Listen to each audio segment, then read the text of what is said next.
There have been many revolutions over the last century, but perhaps none as significant as the longevity revolution. We are living, on average today, 34 years longer than our great-grandparents did. Think about that. That's an entire second adult lifetime that's been added to our lifespan. And yet, for the most part, our culture has not come to terms with what this means. We're still living with the old paradigm of age as an arch. That's the metaphor, the old metaphor. You're born, you peak at midlife, and decline into decrepitude. Age as pathology. But many people today, philosophers, artists, doctors, scientists, are taking a new look at what I call the third act, the last 3 decades of life.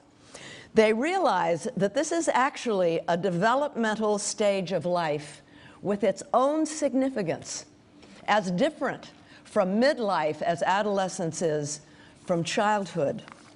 And they are asking, we should all be asking, how do we use this time? How do we live it successfully? What is the appropriate new metaphor for aging? I've spent the last year researching and writing about this subject, and I have come to find that a more appropriate metaphor for aging is a staircase. The upward ascension of the human spirit, bringing us into wisdom, wholeness, and authenticity. Age not at all as pathology, age as potential. And guess what? This potential is not for the lucky few. It turns out most people over 50 feel better, are less stressed, less hostile, less anxious. We tend to see commonalities more than differences. Some of the studies even say we're happier. This is not what I expected, trust me. I come from a long line of depressives. As I was approaching my late 40s, when I would wake up in the morning, my first 6 thoughts would all be negative. And I got scared. I thought, oh my gosh, I'm going to become a crotchety old lady. But now that I am actually smack dab in the middle of my own third act, I realize I've never been happier. I have such a powerful feeling of well-being. And I've discovered that when you're inside oldness, as opposed to looking at it from the outside, fear subsides. You realize you're still yourself, maybe even more so. You know, Picasso once said, it takes a long time to become young. I don't want to romanticize aging. Obviously, there's no guarantee that it can be a time of fruition and growth. Some of it is a matter of luck. Some of it, obviously, is genetic. 1/3 of it, in fact, is genetic, and there isn't much we can do about that. But that means that 2/3 of how well we do in the third act, we can do something about. We're going to discuss what we can do to make these added years really successful and use them to make a difference. Now, let me say something about the staircase, which may seem like an odd metaphor for seniors, given the fact that many seniors are challenged by stairs, myself included. As you may know, the entire world operates on a universal law, entropy, the second law of thermodynamics. Entropy means that everything in the world, everything is in a state of decline and decay, the arch. There's only one exception to this universal law, and that is the human spirit, which can continue to evolve upwards, the staircase, bringing us into wholeness, authenticity, and wisdom. And here's an example of what I mean. This upward ascension can happen even in the face of extreme physical challenges. About 3 years ago, I read an article in the New York Times.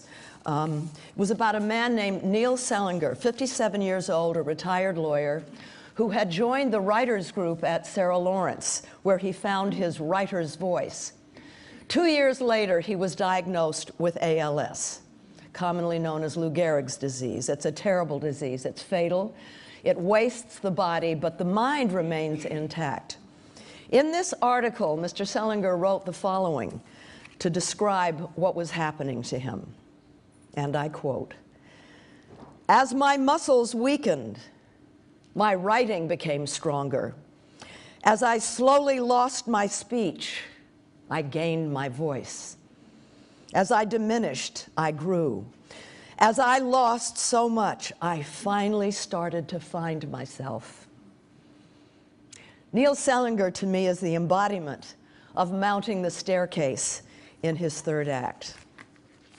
Now, we're all born with spirit, all of us, but sometimes it gets tamped down beneath the challenges of life, violence, abuse, neglect. Perhaps our parents suffered from depression. Perhaps they weren't able to love us beyond how we performed in the world. Perhaps we still suffer from a psychic pain, a wound. Perhaps we feel that many of our relationships have not had closure, and so we can feel unfinished. Perhaps the task of the third act is to finish up the task of finishing ourselves. For me, it began as I was approaching my third act, my 60th birthday. How was I supposed to live it? What was I supposed to accomplish in this final act? And I realized that in order to know where I was going, I had to know where I'd been. And so I went back and I studied my first two acts, trying to see who I was then, who I really was, not who my parents or other people told me I was, or treated me like I was, but who was I? Who were my parents? Not as parents, but as people. Who were my grandparents? How did they treat my parents? These kinds of things. I discovered a couple of years later that this process that I had gone through is called by psychologists doing a life review, and they say it can give new significance and clarity and meaning to a person's life.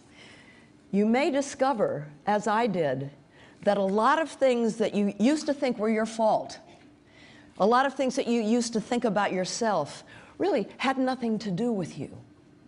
It wasn't your fault. You're just fine. And you're able to go back and forgive them and forgive yourself. You're able to free yourself from your past.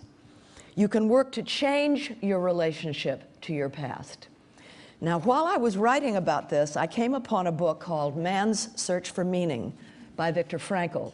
Viktor Frankl was a German psychiatrist who'd spent 5 years in a Nazi concentration camp. And he wrote that while he was in the camp, he could tell, should they ever be released, which of the people would be okay and which would not. And he wrote this: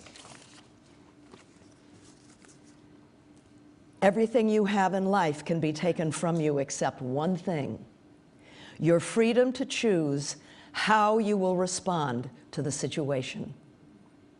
This is what determines the quality of the life we've lived, not whether we've been rich or poor, famous or unknown, healthy or suffering. What determines our quality of life is how we relate to these realities, what kind of meaning we assign them, what kind of attitude we cling to about them, what state of mind we allow them to trigger. Perhaps the central purpose of the third act is to go back and to try, if appropriate, to change our relationship to the past. It turns out that cognitive research shows when we are able to do this, it manifests neurologically. Neural pathways are created in the brain. You see, if you have, over time, reacted negatively to past events and people, neural pathways are laid down by chemical and electrical signals that are sent through the brain. And over time, these neural pathways become hardwired. They become the norm, even if it's bad for us because it causes us stress and anxiety.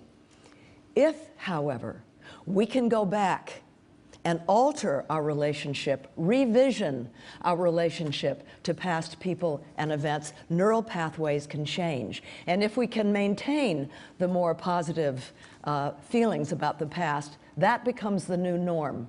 It's like resetting a thermostat. You know, it's not having experiences that make us wise. It's reflecting on the experiences that we've had that makes us wise and that helps us become whole, brings wisdom and authenticity. It helps us become what we might have been. Women start off whole, don't we? I mean, as girls, we're feisty. Yeah, who says? We have agency. We are the subjects of our own lives. But very often, many if not most of us, when we hit puberty, we start worrying about fitting in and being popular. And we become the subjects and objects of other people's lives. But now, in our third acts, it may be possible for us to circle back to where we started and know it for the first time. And if we can do that, it will not just be for ourselves. Older women are the largest demographic in the world. If we can go back and redefine ourselves and become whole, this will create a cultural shift in the world. And it will give an example to younger generations so that they can reconceive their own lifespan. Thank you very much.